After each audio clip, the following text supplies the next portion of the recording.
Hello दोस्तों, आपका स्वागत है हमारे यूट्यूब चैनल जीके एग्जाम्स में। तो आज स्टार्ट करते हैं। Attorney general of India, Bharat का महान्यायवादी। बेसिकली महान्यायवादी क्या है? ये बेसिकली एक टाइप का वकील ही है। एक टाइप का क्या है? वकील ही है। ठीक है, अब थोड़ा इसके बारे में एक दो पॉइंट देखते हैं। ठीक है ना। फर्स्ट पॉइंट क्या बोलता है कि देश का वो सर्वोच्च क्या है? विधि अधिकारी होता है। ये क्या होता है? देश का सर्वोच्च विधि अधिकारी। सर्वोच्च विधि अधिकारी मतलब कानून अधिकारी, विधि अधिकारी। देश का क्या होता है? ये सर्वोच्च विधि अधिकारी होता है, कानून अधिकारी होता है। ठीक है। सेकेंड पॉइंट क्या बोलता है कि इसकी नियुक्ति कौन करता है? इसकी नियुक्ति, अपॉइंटमेंट, इसकी नियुक्ति करता है राष्ट्रपति जी करते हैं। ठीक है, राष्ट्रपति। नियुक्ति देख लिए। अब देखते हैं इनकी योग्यताएं क्या होती है। योग्यताएं यानी कि क्वालिफिकेशन।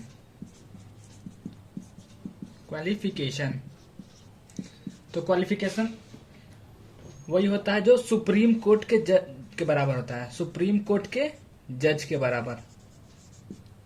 सुप्रीम कोर्ट के जज के बराबर इसकी योग्यताएं होती है। जो योग्यता सुप्रीम कोर्ट के जज का होता है वही योग्यता होता है एक अटॉर्नी जनरल ऑफ इंडिया यानी कि भारत के महान्यायवादी का। ठीक है, सेम होता है क्वालिफिकेशन। नेक्स्ट देखिए आप लोग, योग्यता देख लिया, नियुक्ति देख लिया। आप देखिए कार्यकाल। कार्यकाल इंग्लिश में क्या बोलते हैं? टेन्योर। इसका कार्यकाल क्या होता है? निर्धारित नहीं है। संविधान में क्या है? निर्धारित नहीं है। निर्धारित नहीं है इसका कार्यकाल संविधान में। ठीक है, आप लोग समझ गए। अब नेक्स्ट पॉइंट देखिए, कार्यकाल देख लिया। नेक्स्ट पॉइंट क्या होगा? इनको वेतन भत्ते कितने मिलते हैं? वेतन भत्ते, ठीक है, पारिश्रमिक बोलते हैं शुद्ध हिंदी में, पारिश्रमिक। इंग्लिश में क्या बोलेंगे? रेमुनरेशन। ठीक है। इनको वेतन और भत्ते क्या मिलते हैं? वो राष्ट्रपति के द्वारा निर्धारित होते हैं। वो भी नहीं पता, वो भी राष्ट्रपति ही निर्धारित करेंगे। राष्ट्रपति द्वारा निर्धारित वेतन और भत्ते की बात किया है तो कौन निर्धारित करता है? राष्ट्रपति जी निर्धारित करते हैं। निर्धारित। अगला पॉइंट देखिए, ये अपना त्याग पत्र किनको देते हैं? ठीक है दोस्तों, तो त्याग पत्र यानी कि रेजिग्नेशन। अपना रेजिग्नेशन किसको देते हैं? तो वो भी राष्ट्रपति को ही देंगे। जाहिर सी बात है, जो इसकी नियुक्ति कराएगा उसी को अपना रेजिग्नेशन लेटर देंगे। ठीक है, अब देखते हैं हम लोग नेक्स्ट क्या था हम लोग का? रिमूवल के बारे में देखना है। रिमूवल मतलब इसको हटाते कैसे हैं, इनको हटाने का प्रोसेस देखना है। ठीक है, तो संविधान में कोई विशेष इसका प्रक्रिया नहीं है हटाने का। ठीक है, केवल एक चीज लिखा हुआ है, मैं बताता हूँ क्या लिखा हुआ है। राष्ट्रपति के प्रसाद पर्यंत तक। राष्ट्रपति के प्रसाद पर्यंत तक। ठीक है, मतलब भाई राष्ट्रपति के इच्छा पर, ऐसे आप समझने के लिए बोल सकते हैं। ठीक है, राष्ट्रपति के प्रसाद पर्यंत तक का मतलब हो गया राष्ट्रपति के इच्छा तक। ठीक है, इंग्लिश वाले क्या बोलेंगे? On the pleasure of the president. ठीक है, इंग्लिश वाले बच्चे ये बोल देना आप लोग, on the pleasure of the president. ठीक है, अगला पॉइंट देखिएगा। अब इनसे जुड़ा कुछ आर्टिकल है, वो भी इंपॉर्टेंट है। जैसे आर्टिकल 88 क्या बोलता है? आर्टिकल 88 ये बोलता है कि महान्यायवादी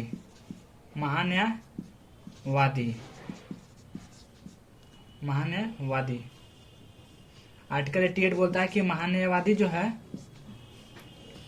वो ना तो लोकसभा का सदस्य होगा, ना तो राज्यसभा का सदस्य होगा।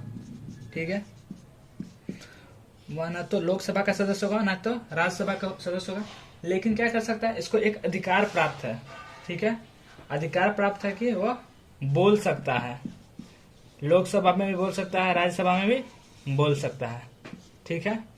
और क्या नहीं कर सकता है, ये कार्यवाही में शामिल भी हो सकता है, कार्यवाही में शामिल भी हो सकता है,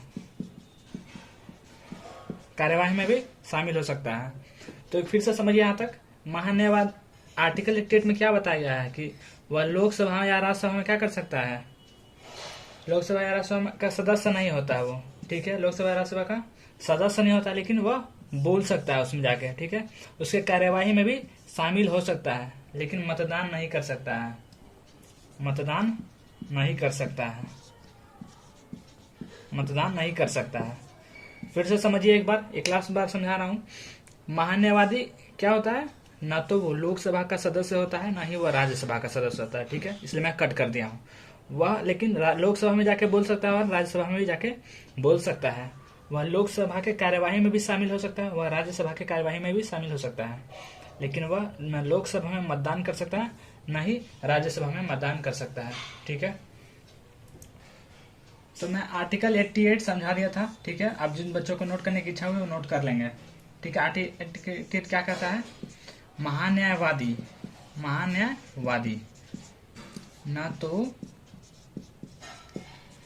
लोकसभा, महान्यायवादी न तो लोकसभा का सदस्य होते हैं और न तो राज्यसभा का सदस्य होते हैं। क्या मैं लिखा, महान्यायवादी न तो लोकसभा का सदस्य होता है और न तो राज्यसभा का सदस्य होता है, ठीक है, लेकिन इसे अधिकार प्राप्त है, लेकिन इसे अधिकार प्राप्त है कि वह लोकसभा और राज्यसभा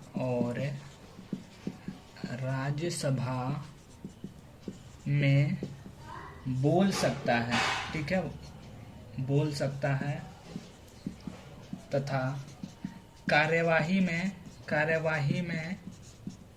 शामिल हो सकता है, शामिल हो सकता है, लेकिन क्या है, इसी में एक पॉइंट और लिख लीजिए, इसी आर्टिकल में एक पॉइंट और की, लेकिन इनके पास मतदान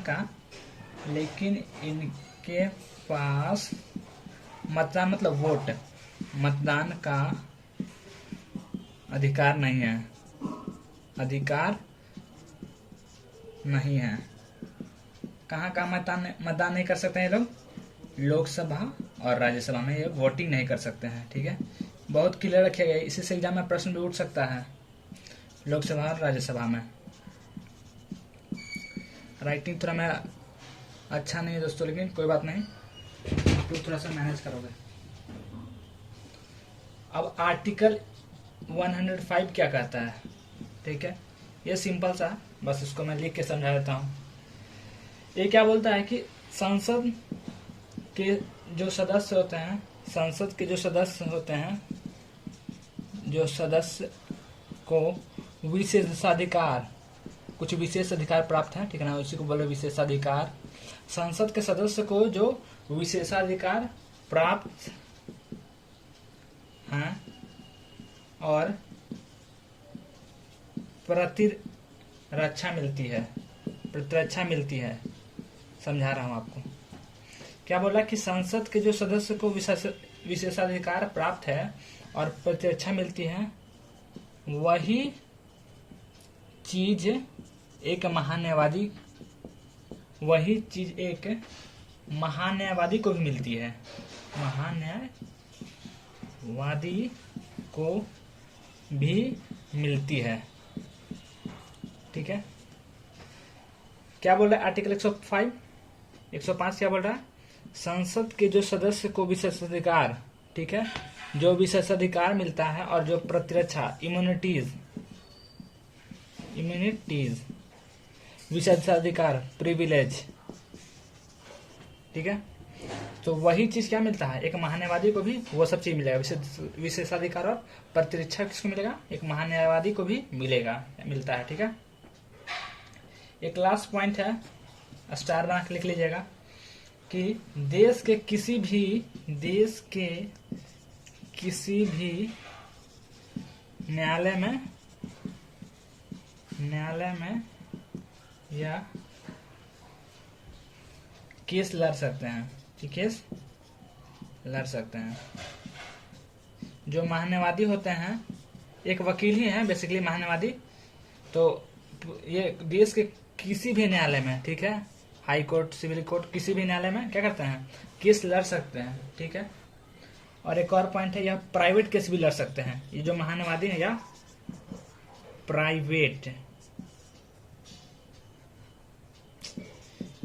प्राइवेट केस भी लड़ सकते हैं,